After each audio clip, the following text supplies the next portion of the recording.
thank you. It is indeed an honor to be part of the first Ada Chats. And when you think of storytelling, what comes to mind? Think about that. What does that mean? When you think of storytelling at a university, what is the purpose of storytelling at a university? Does it have a purpose at a university? So in this address, I'm going to talk a little bit about, as a student, why you should listen more to stories. And as a faculty member, maybe why you should use stories. So let's go with that. When you think of storytelling, what is a story? Does the scene come up that you're simply telling stories at a campfire?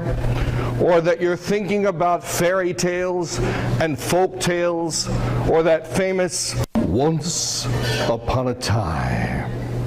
For that's a strong way that we begin stories, but that's not the only way to begin stories.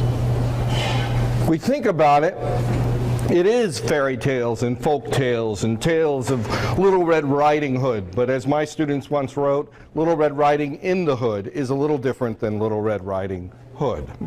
And so stories can be a tool for meaning making, and not just for imagined words.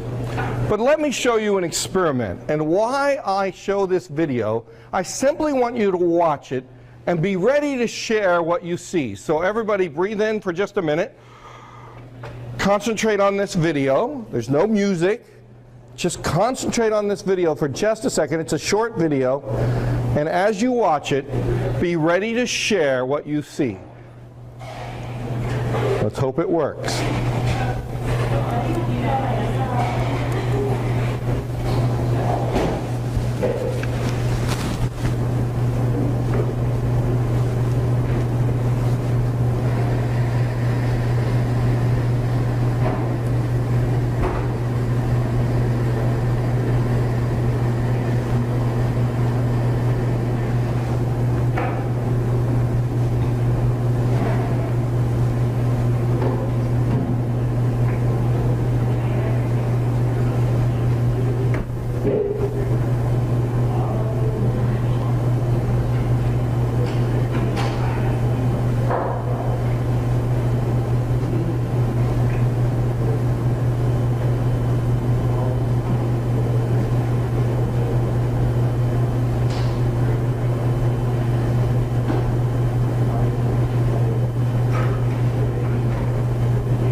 Okay, I'm going to take a moment. I'm going to listen to what you saw. So don't be shy. Just kind of tell me what you saw. I'm going to walk up to you, and you can give me a little bit or you can give me a lot. But tell me what you saw.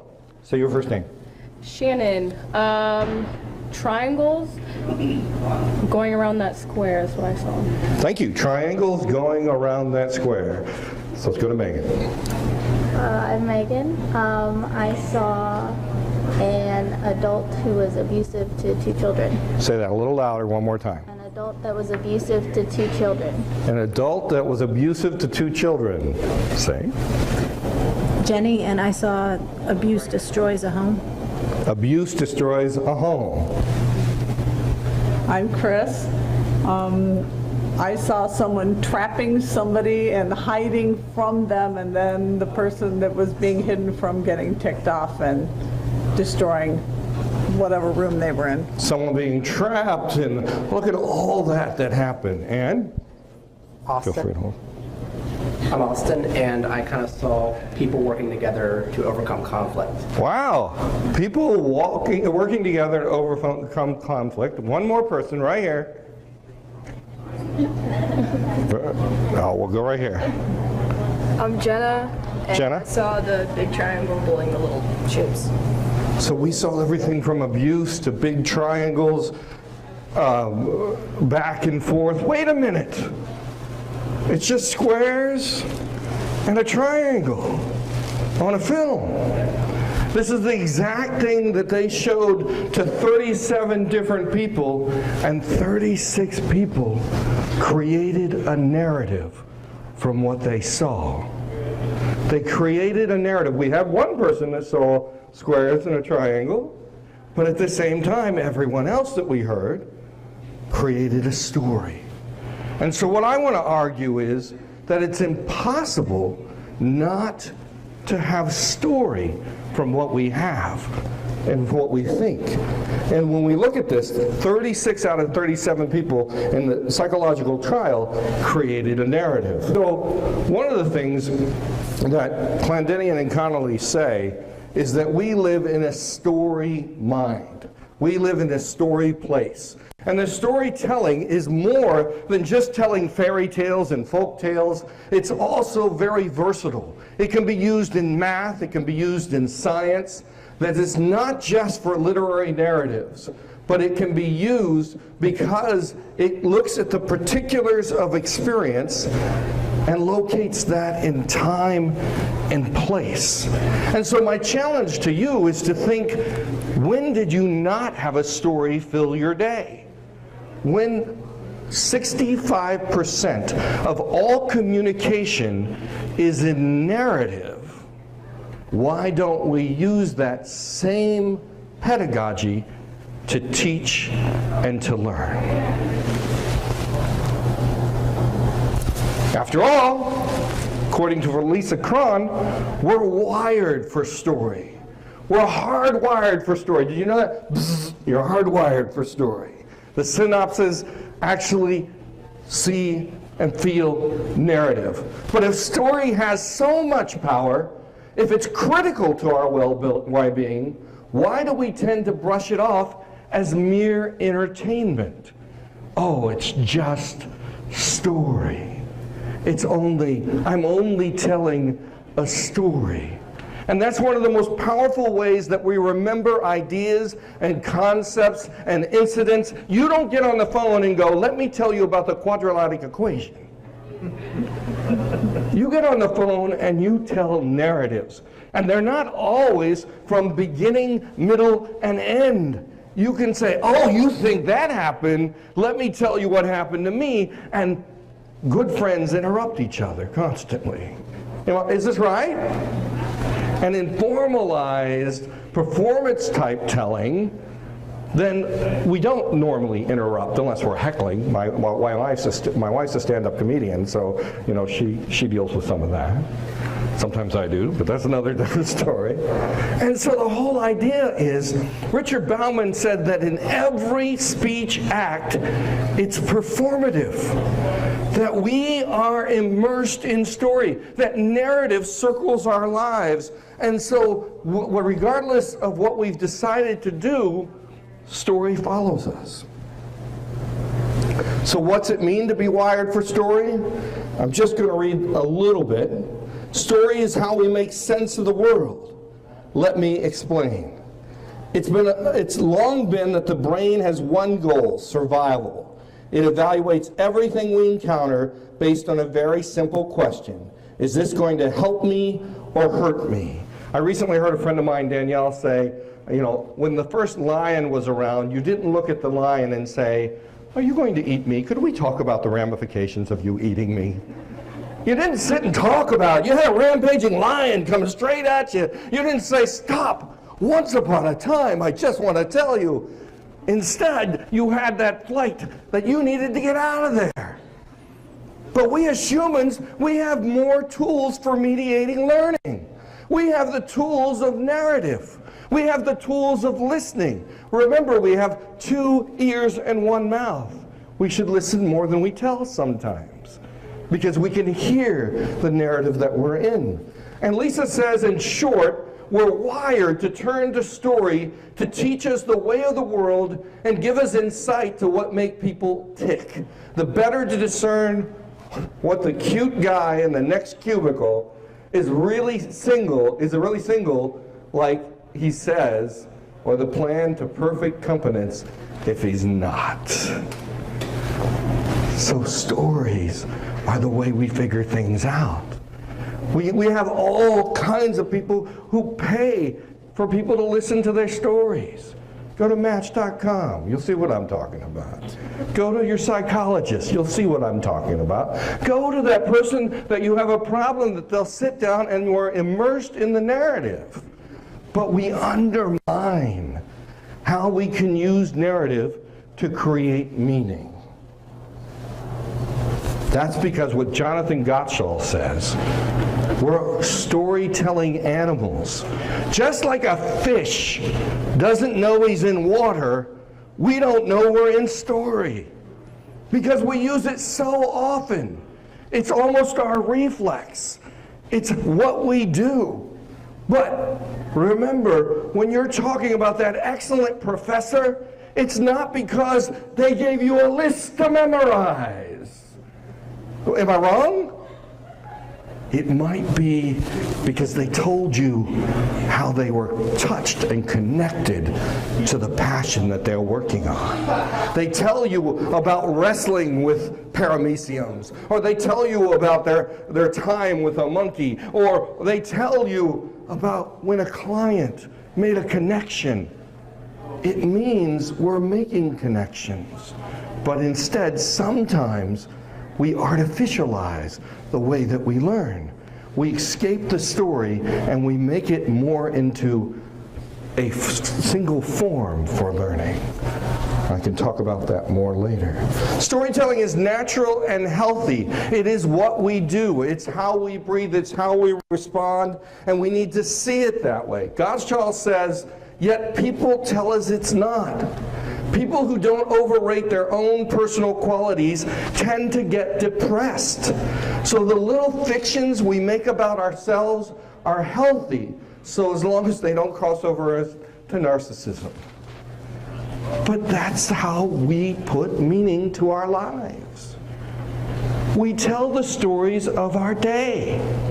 We create connections. And if we don't, we're silent, we closed up, and we don't feel connected. So why not in the classroom have dialogic spaces for narrative? And I'll talk about that. Let me show you a friend, a colleague, Kendall Haven, said that our stories' minds are in action. Person one, read it really loud, person one. Really loud so Cleveland can hear. Where's John? One more time because only Euclid heard. Go! Where's John? Everybody say that. 3, 2, 1. Where's John? Person two. Chris is going to take it home. Well, I didn't want to say anything, but I saw a green VW parked in front of Carol's. What does that mean? Ooh, John's at Carol's house. Woo! John's at Carol's? Did you see it any other way? What's that mean? Do you trust John? No, there's something about John. Do you see anything else in there? That's what I thought. Okay. Nobody wants to have lunch with John. Go. How do we know it's John's? Whoa, how do we know it's John? Where's John? Well, I didn't want to say anything, but I saw a green VW parked in front of Carol's. Do we have anything in the text that says it's John? Guess what? You've all had Johns in your lives, and you've substituted. We've got one person that says, wait a minute, but all of the rest of you have these narrative stories of mistrust. That's what the brain does. They're over there going, what's he doing? Of mistrust. It's part of the narratives. We fill it in. So we don't always have to have everything given to us. We can fill in the story. I do want to know about John. So research by Kendall Haven says, and according to Oakes and Cap, that narrative is intentionally, or I say, is intentionally messy. Narrative happens routinely. We change. If I looked over to someone, and I'm going to say something very embarrassing, but it's okay. If I say, I love you, you'll be like, we just met, and you're the speaker. All right? You're going to change the conversation, aren't you? Wow, and that's with the narrative. We have factual information. We have assumptions. We create new information. We misinterpret. That's what makes us most alive. If it was all clear, we would be bored. It's the stories that give us meaning. It is the connections that give us meaning. How I view storytelling? Well, my shirt says storytelling, the original social media. So I see it that way. But I also see storytelling as intentionally messy. We organize and disorganize meaning. And so we don't always have to be apologetic for not getting the story the first time. It is the listening again that helps create more of that meaning. They say, reading research, is that you have to hear a word 13 times before you own it unless you can connect to it. And story helps build those connections. So when you're thinking about studying, think, what is the story? What am I telling? Oakes and Capps wrote an amazing book called Living Narrative and said that storytelling or stories are not simply flat, but they're interactive. They depend on dimensions that occur in high and low degrees. But think about just that act there. If I said, I love you, you'd be changing that interaction. You'd be changing the way the story's perceived. And it can happen on a moment. Somebody could walk into this room. Somebody, I don't know, the President of the United States, I don't know, a singer, somebody could take away my power, my tellership. And that's what stories do. They have different dimensions. And so I'll talk to you about that. We need to work on how understanding narrative is a way of reading and learning. Tellership, as an English teacher, I taught rising action, denouement, things like that. You've heard of this, yes? I say we could do a lot with narrative dimensions as well. Tellership is where somebody controls the story. Well, if the father's an alcoholic and the son is talking, the father may have more tellership through the son's voice, but that's not covered in literary dimension. That's covered in narrative dimension. Tellability, who has the right to tell this story? Who owns more of the reason you can listen? The president may have more authority, maybe less, than some. It depends. Embeddedness, how is the narrative connected to other narratives? And as we're teaching or we're learning, we need to think, what does this do? How is this connected to something else? Moral stance, are we looking at someone who says, you will not do drugs? I mean, do people listen to that? We had a whole campaign way back, say, just say no. But moral dimensions of narrative is let me present to you a big bad wolf who gets eaten because he made this action. And that's how students and people learn not to get eaten. Very simple. Linearity and temporality, where is it aligned? And living narrative will speak to that. One of the things that I think that really moves narrative in new ways is to give ourselves permission to play. Socrates said that he could tell more about one man in one day of play than all their lives. Some people say that play is a rehearsal for life. It's not. It's a place to rewind what you did. It's a place to change what you did. In a very real sense, in play contexts, it is the work of changing the story. And so sometimes, imagine you're reading something and you play with what it would be like to be there at that time. Or you play out loud with some of the ideas that are there. We need to give ourselves permission to play. I'm going to do that for a minute. Raise your hand. Say, I give myself permission to play. To take risks, to have fun, to be connected, to story, because it connects me and it connects to you. And so now you've gotten permission to play with your ideas and wrestle. So if you make a mistake, just say, Cordi gave me permission. We're okay. All right? But there's so much more about play that I could say.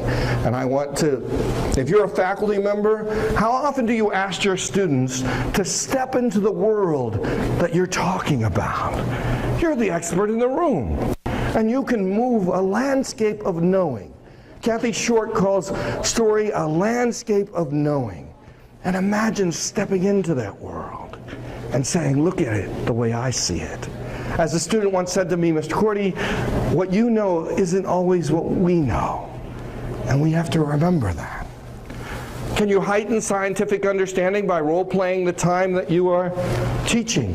Imagine the two women who discovered DNA that we don't hear about and creating that situation through play. Can you have the students understand the cause of the Civil War by being a reporter talking about if they should tear Columbus State statue down of Columbus? A whole different world of play.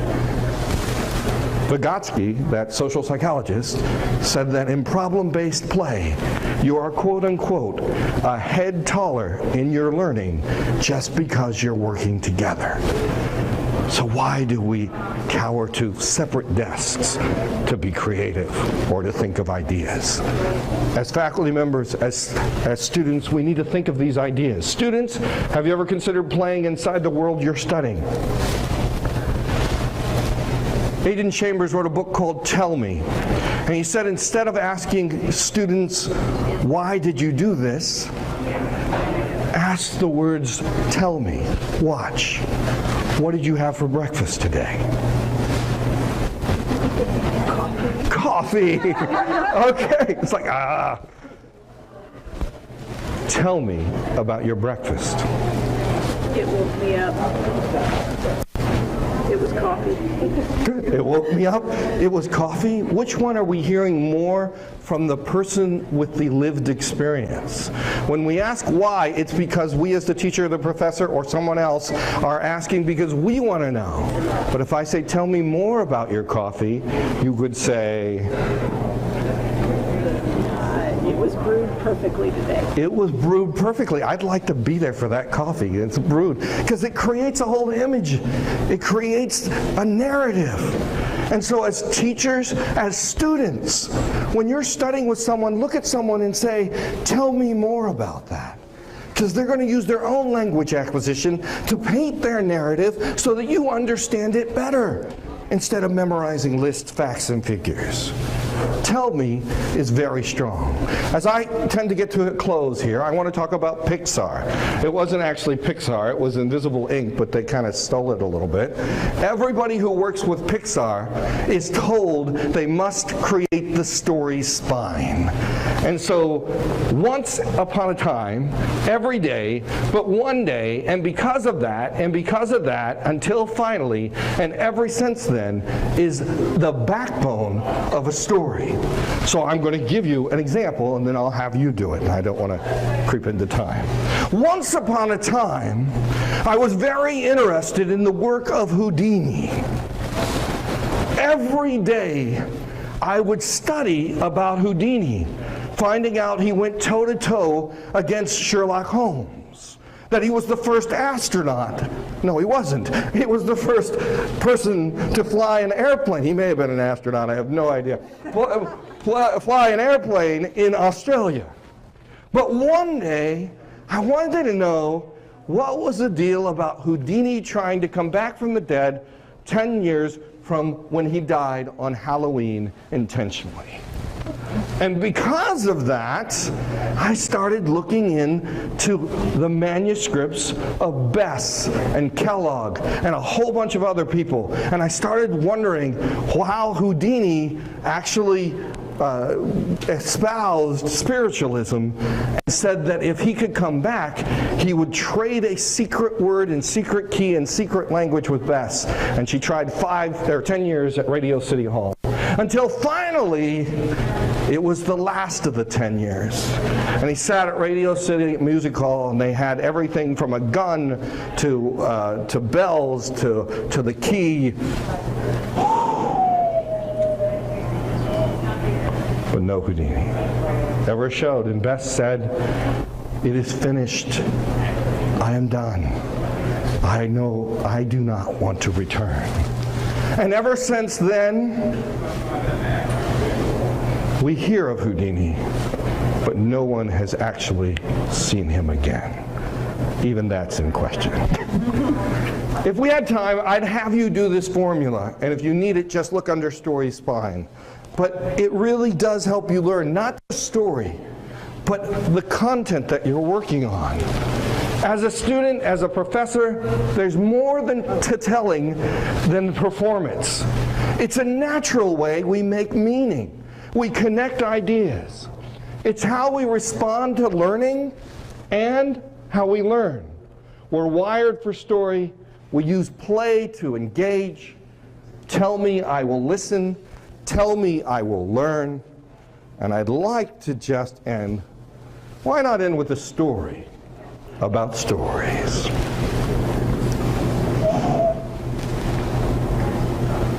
There was a young man who wanted to follow a wise man. And the young man traveled with this wise man. He went up mountains over mountains of unseen places, unseen faces, until he finally found him. And he said, I want to know everything that you know. I want to learn everything that you learn. I want to be able to pass on the knowledge like you do. I'd like to travel with you. And he went to places that there were unhappy faces that turned into happy faces. He went to the rich, he went to the poor, he went to the impossible and made it probable and possible. He traveled with him so long that he indeed grew a beard that echoed his age.